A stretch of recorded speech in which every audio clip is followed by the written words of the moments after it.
Welcome to NICTITATIng Presents, a interview series with genre authors. My guest today is Tiffany Morris. How are you doing? Hey, thanks so much for having me. I'm good. How are you? I'm pretty good. I got my banana and my tea. Nice. So, yeah, that's my day made. What kind of tea?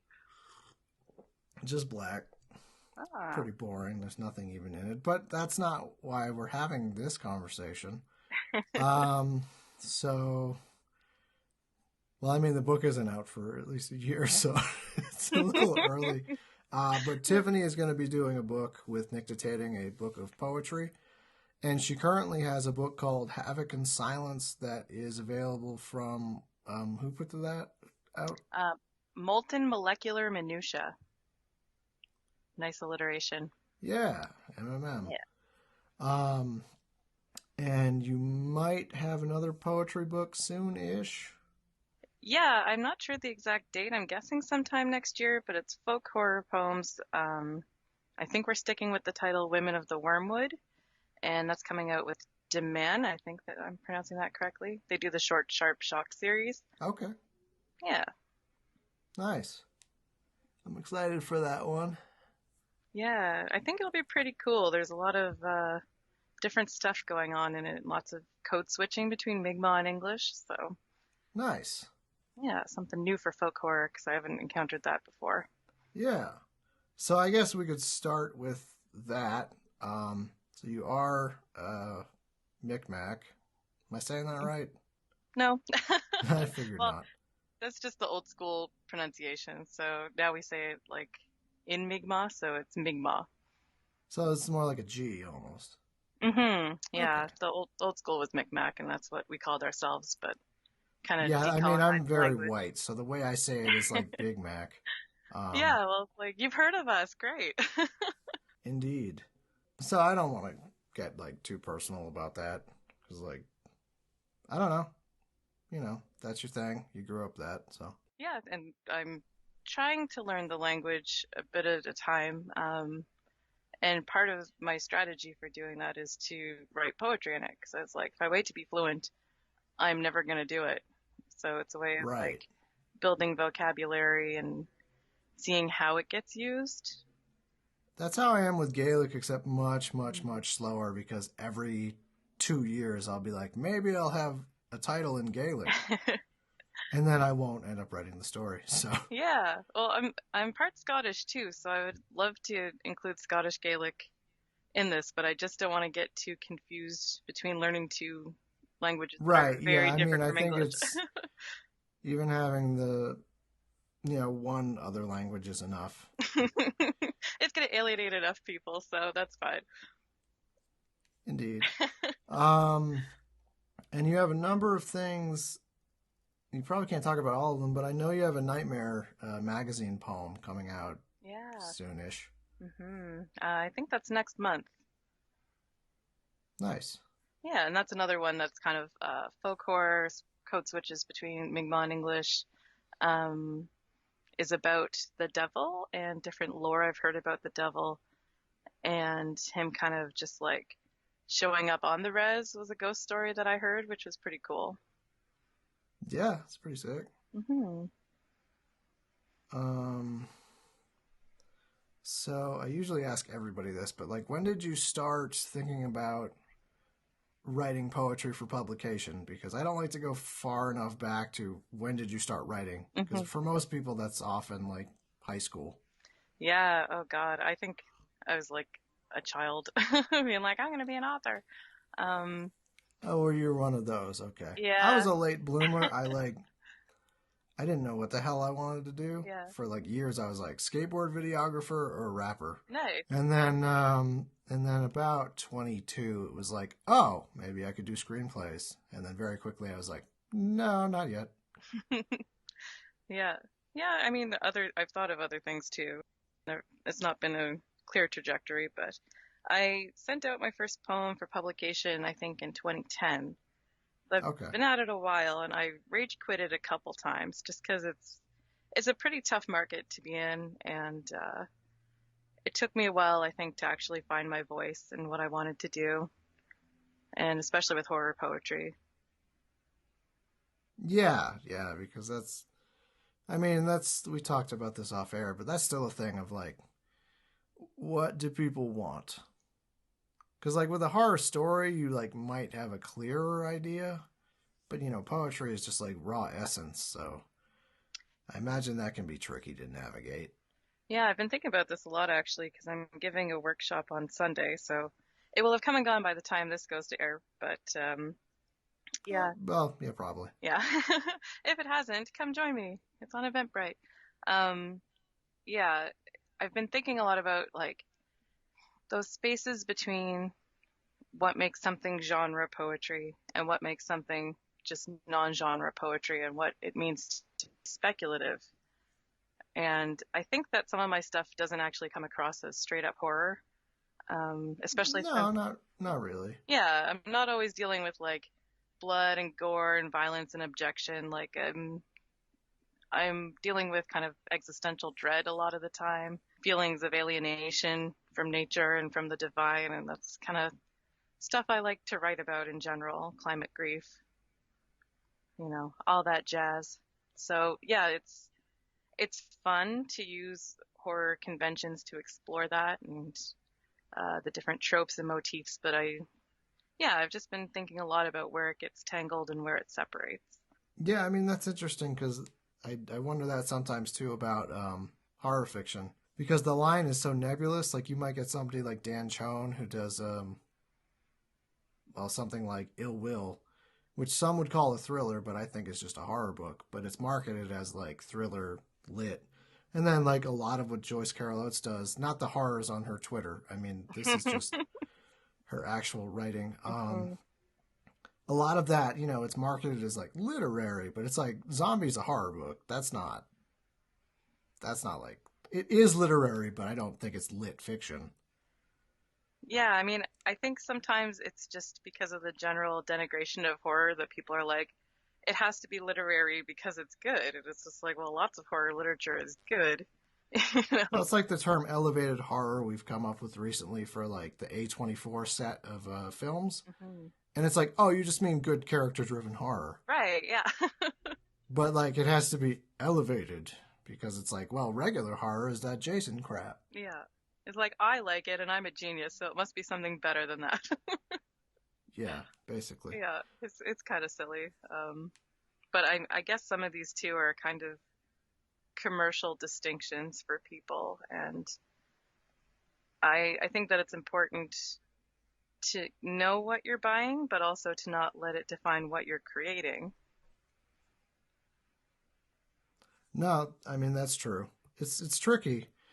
I mean, for somebody like me that writes and is a publisher and editor, Hmm. it's ultra tricky because it's like I don't want to go into what I'm writing at least like too clearly delineated, but there's always that part of me that never leaves. That's like, well, I am also like I'm my own publisher, so I'm writing it like you should market this as like literary horror, and I'm like, yeah, probably, but I don't know. So you get these stupid internal arguments with yourself. Yeah, I think we've talked about that before with some of with your writing, because it's just like, well, how much do you also reveal in what you're doing, and what your strategy is and what you're writing, so, and Right? what Yeah, you're I've learned publishing. Yeah. I used to be much more um, like vocal in terms of like this is what I'm writing now and like I'm releasing it now and here's a sample. Um, but not to be a dickhead, but like I felt like people were sort of like copying my steez at times from that. Um, so I kind of went way back on that, and I think running a press too. I don't want to be too like I'll announce what we're doing, but I don't want to be too involved with like today we decided on a possible working title.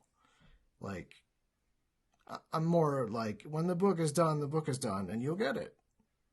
Yeah, I wonder about that. Like, I don't know as a writer how much to kind of pimp the process, because it's like I don't know, do people give a shit, or are they just gonna get tired of hearing about it, right? It's like, I don't know. I yeah, mean, for yeah, there's no real consensus I found because it's like like even in the promotional aspects, it's assumed like I'm gonna like spam the universe, and most people are gonna get really annoyed by me, but there's gonna be like one new person every post that sees it that didn't see it an hour ago.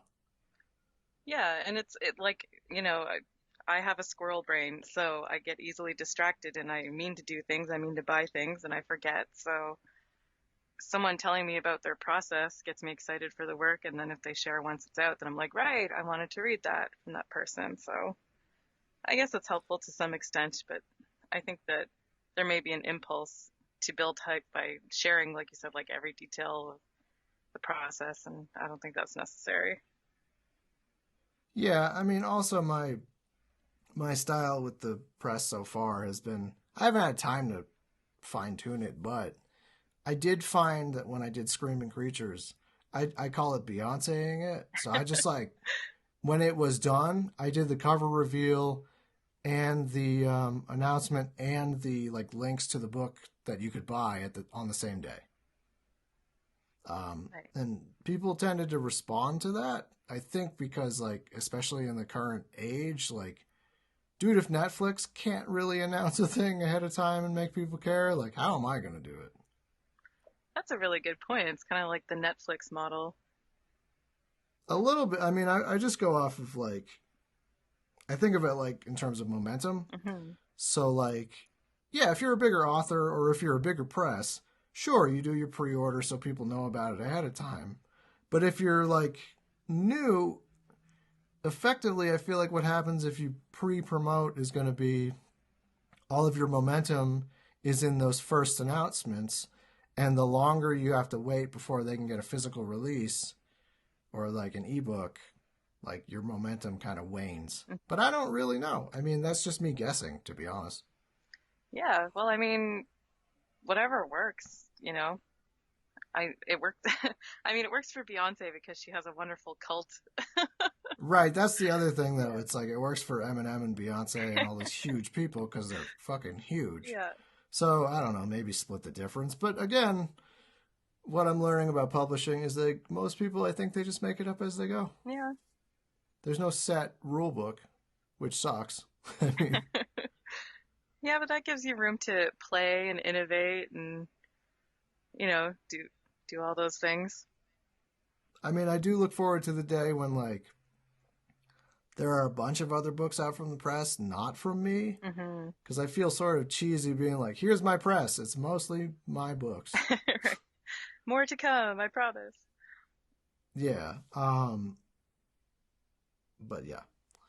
Yeah, I mean, you have a coherent vision for the press, and that's really what matters the most, I think, and yeah, once you have more books, people will be like, okay, like I know this style and tone and what I'm in for with a new book that just drops Beyonce style. So, Yeah, no, it's interesting too. I talk to new people like for possible projects, and I have to be like, I have to remind myself that like I know the vision because I've also been working on stuff behind the scenes, but like other people don't because we only have 3 books. hmm. Well, I Um, mean, your name and logo are both really cool. So Thank like, you. That was Eve's Torini, who did the logo, nice. and the name. I will admit, going back to poetry, I wrote a poem called. I think I just called it "Nictitating Membrane." That was basically about like just some sort of cryptid shark. Nice. Um, and by the way, I've since found out that a lot of sharks don't actually have a nictitating membrane. So that sort of sours that. But, Is it just the cryptid ones that do? well, like there's like a small amount of sharks that do. But I thought great whites had a nictitating membrane. But it turns out they just roll their eye back. Like there's not actually a membrane. Huh. Which was a bummer because I was like, oh man, that was like one of the main things I was picturing for like. But yeah, cats have it's the third eye basically, the eyelid. Um, so cats have it. Birds of prey have prominent nictitating membranes. It slides over the eye of a predator while they're attempting to eat prey so that their eyes are protected in case the thing tries to scratch their eyes out. Smart. I wish we had Indeed. that. Also, it's just creepy looking because it's like a weird eyelid that goes sideways. Yeah, do alligators have it? Gators and Yeah, crocodiles? I think so. Yeah. I'd have to double check.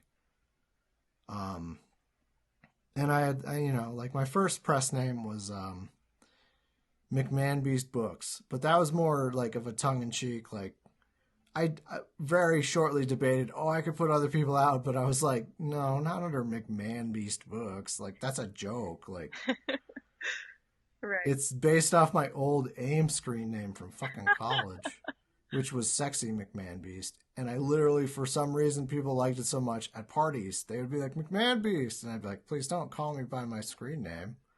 Oh no. But they would. And I just gave up eventually. Um, because it was nice to be seen. Yeah.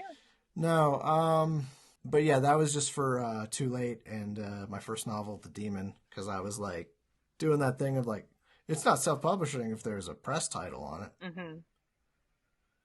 even if the press title is just me. It's McMahon Beast. Indeed. I had a newsletter very briefly. I never know about newsletters, dude. Like, I don't know. Yeah. I've been told that they can be a good resource, but I've yet to really. They seem like for so much work, like I'd rather just post twice as many Facebook and Twitter posts, and like that's that. Yeah, it seems like a lot of authors have them, and I've just been like, is this something I can add to my plate or should? And I'm like, maybe not, man. Like, I don't know. Well, I had the one for McMahon Beast Books that did. I I don't think it did very well, but like I'd pay people $5 for like a story and put it in there. And then I tried to shift over and make that like my own personal one, and I just sort of lost steam on it, and I don't know. Being honest, I've like back and forth, like, oh, I should do one for NICTITATING, and I just don't think.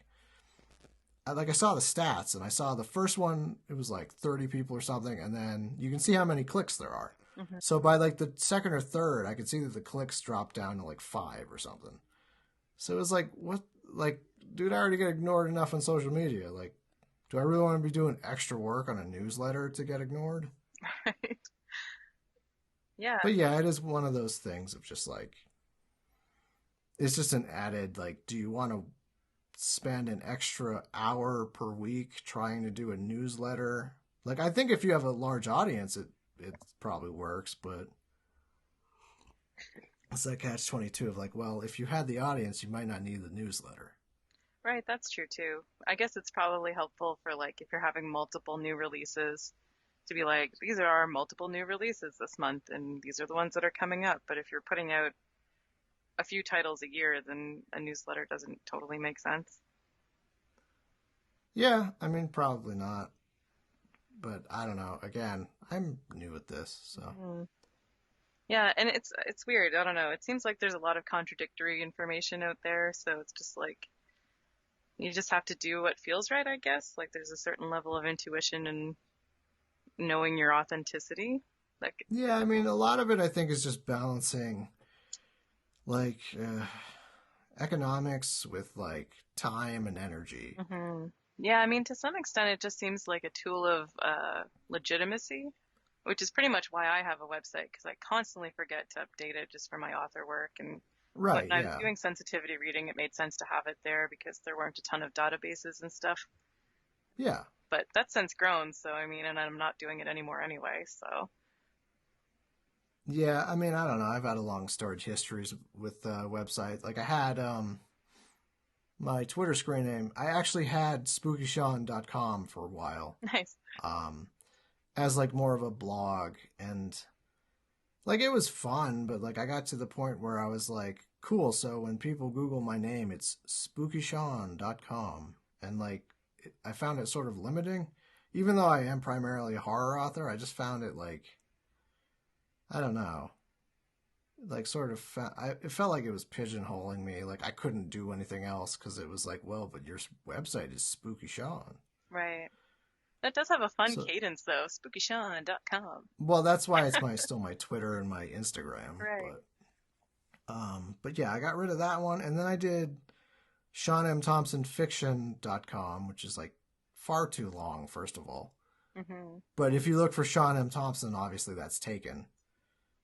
Who's it taken by? Um, Other than Sean M. Thompson, what does that? I don't know, some guy named Sean M. Thompson. Rude. Um, yeah, totally fucking rude. And so I had that for a couple of years, but yeah, I was spending like 100 something bucks a month, and or sorry, not a month, a year, and it was just like I'm super broke, and like I feel like people don't check this anyway.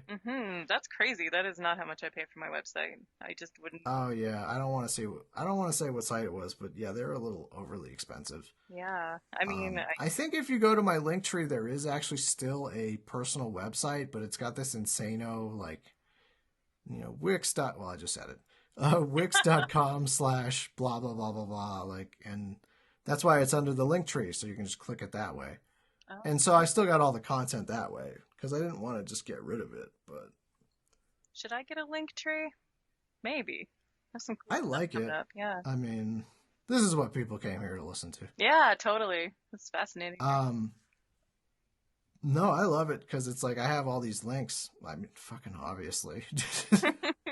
um, I have it on my Twitter right now, but yeah, it's just like a very streamlined sort of like you click on it and it's like Amazon Pay. Well, you do whatever you want to do, but mine is like Facebook, Amazon, personal website, Twitter, even though it's on the Twitter, so that's a weird way to link it. But I like it. I think it helps. Nice. But yeah, that's just the whole minefield of like what do you do? Like people say like you should have a social media presence, but it's like, but what do you do? Do you just post about food? Like, Yeah, I don't know what to do. Like, my Instagram is really random because I'm not really running it as my writer self, and I don't really act like a writer self online. It's just that, like, Twitter is where I know the most writers, so that's where I'm most frequently talking about writing with people. But my Instagram's just like, here's a paper illustration I did, and here's some trees. It's a lot of trees. I just think they're neat.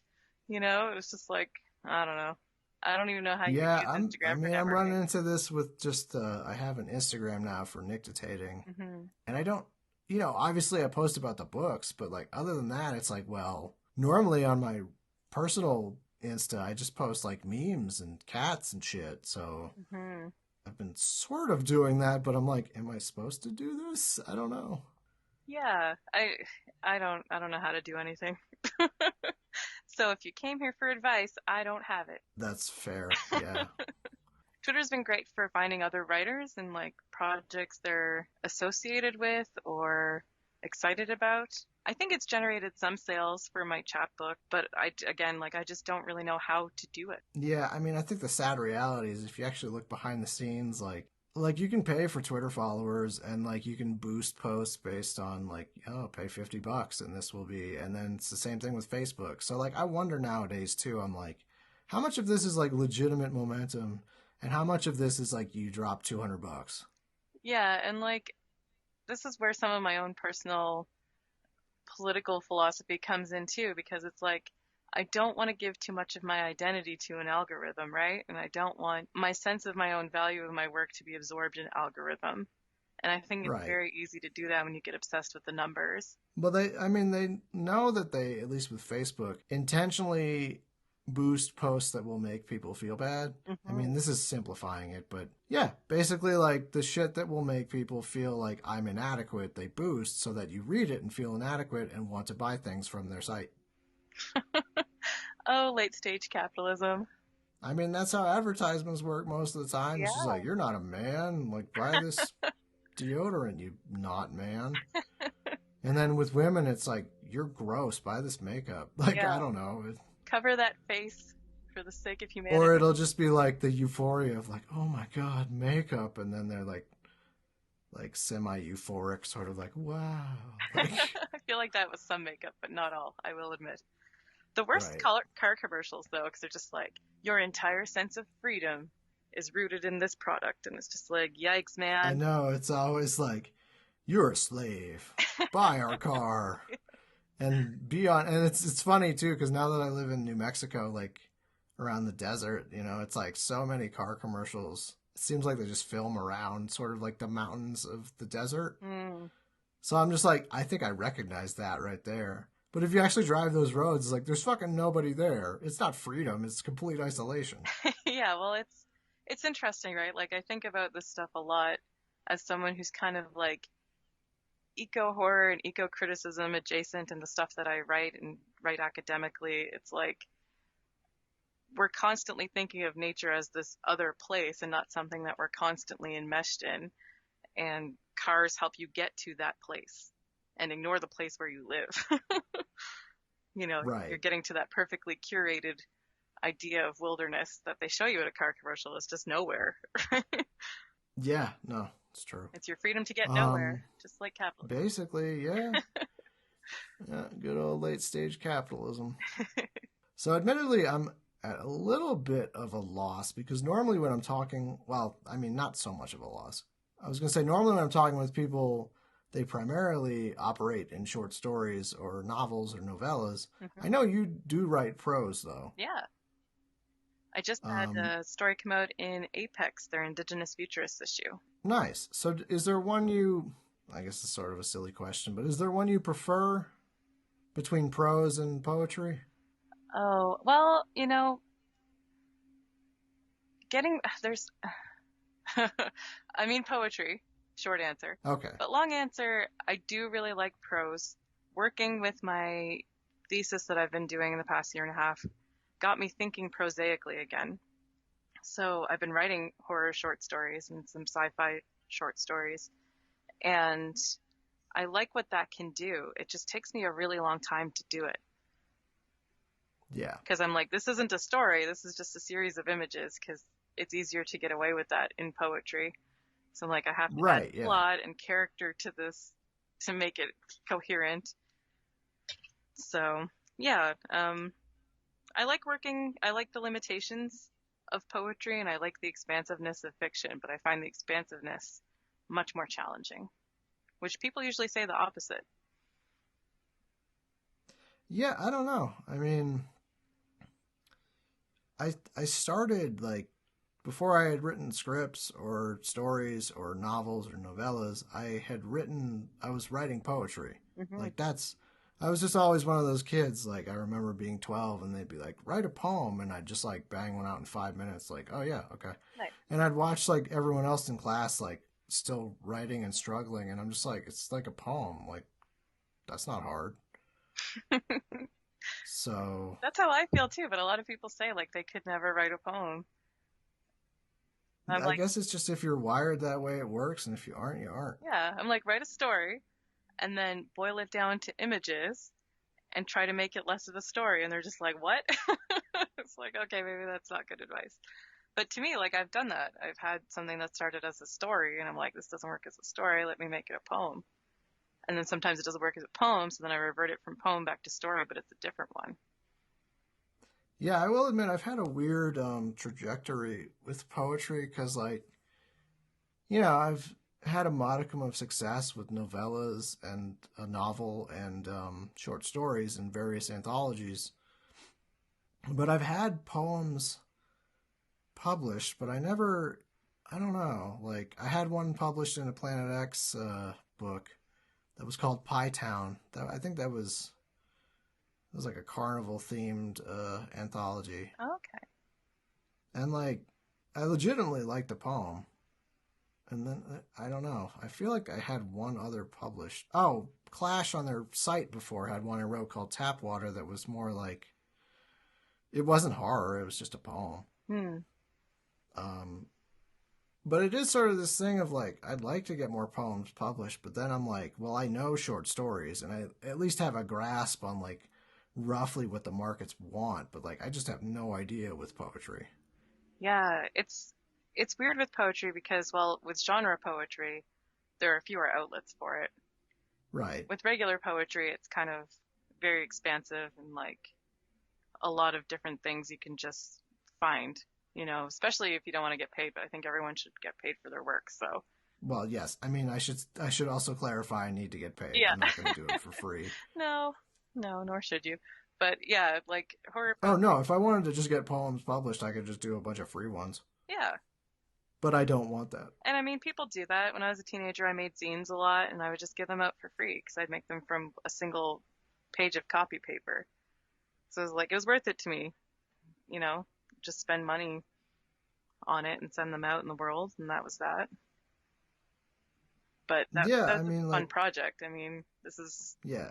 something I I used to think back in the supplement. day I had like a poetry, I won't say collection, but I had a file with a bunch of poems on it. Like, you know what I mean? You read about people like, well, they gave it out for free, and it's like that's so rarely actually ends up leading anywhere. Yeah, yeah. I mean, I guess there's that whole thing with Instagram poetry. That's not really my scene. Um, but people do it there. It's kind of its own genre.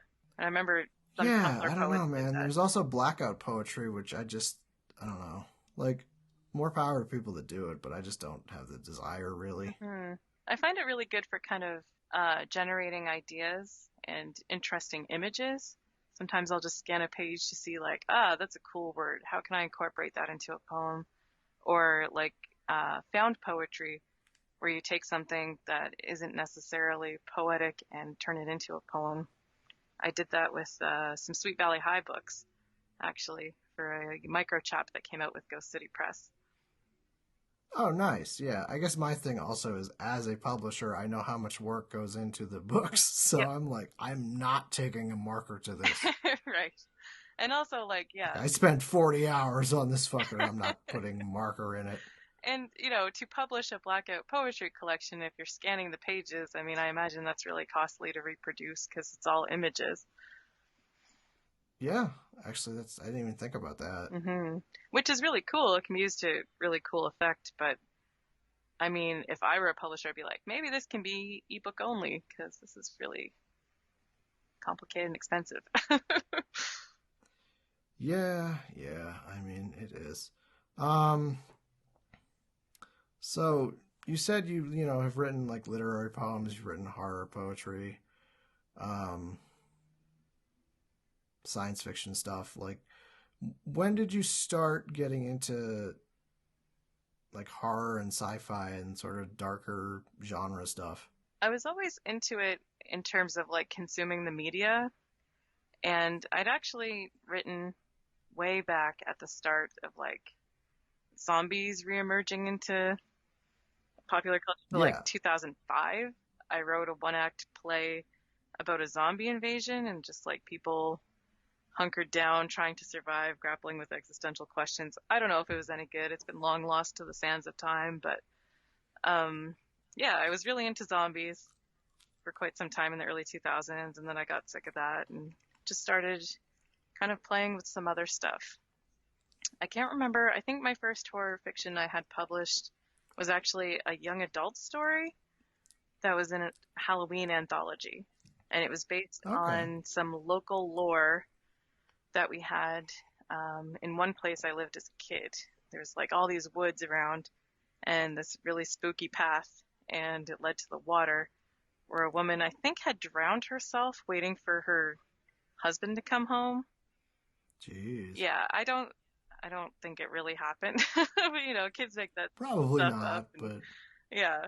So it's like what if that came to life? What if there was a ghost that actually wanted to like drown children like my protagonists? And so, yeah, that came out uh early 2010 sometime.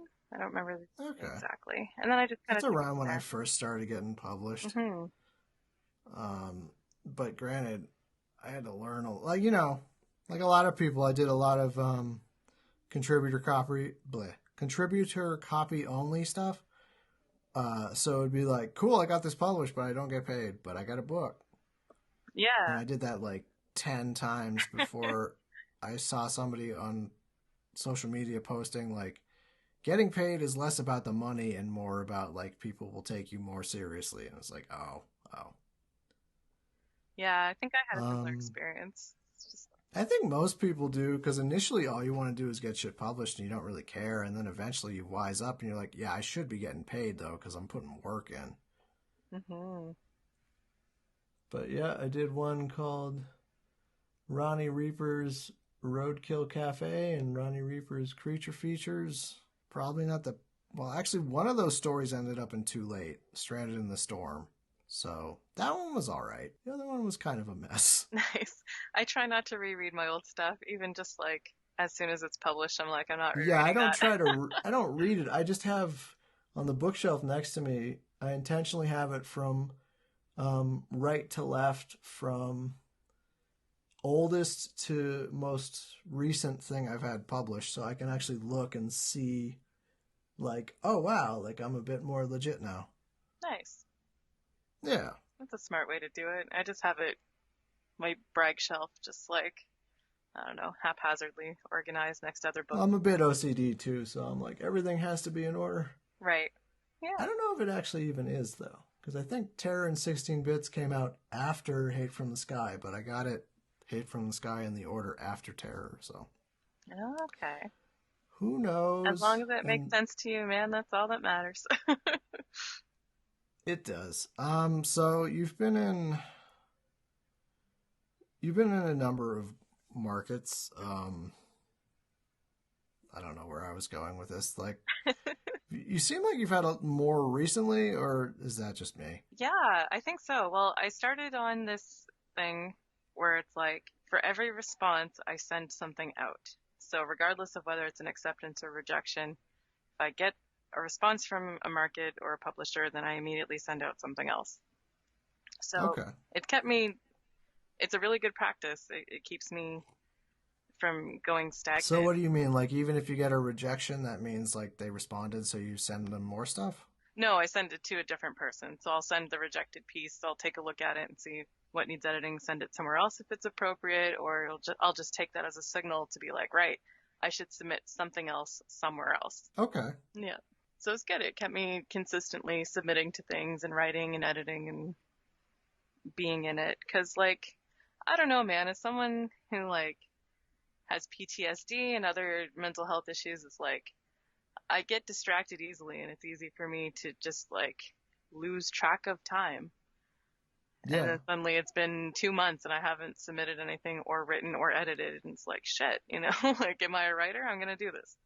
So, Yeah, I mean, you're better than me about submitting because I'm still I get frustrated very easily. mhm. So like, and it's funny because in my head I'll be like, well, no one wants my stuff. But then I actually think about the amount of times I've submitted, and like compared to most people, it's a lot less. Yeah, people are crazy. Like, I've seen so many Like I books. got in a Vastarian, I think after two or three submissions, Nice. and but then like I try to sub to other markets and they turn down once. I'm like, well, that's it forever. Yeah. Well, sometimes I get a response that I don't like the tone of, and I'm like, I'm not submitting to you again. I've had that happen. Yeah. I've had somebody respond with they're a little too in. It's fine if you want to not do a form fill, but they were like, yeah, I really like this and this story, but then by this third story in Screaming, I just really didn't like it, and then I didn't like this one, and I was like, okay, you can just say you're passing. Like, Yeah. Well, I've had some that were, yeah, just they were a little condescending about what their scope was, but they didn't specify that this was part of their scope in the call. Because I pay a lot of attention to those calls. So I'm like, what the hell, man? Like, what's the attitude? Like, never mind. You're not for me. We won't work together. It's cool.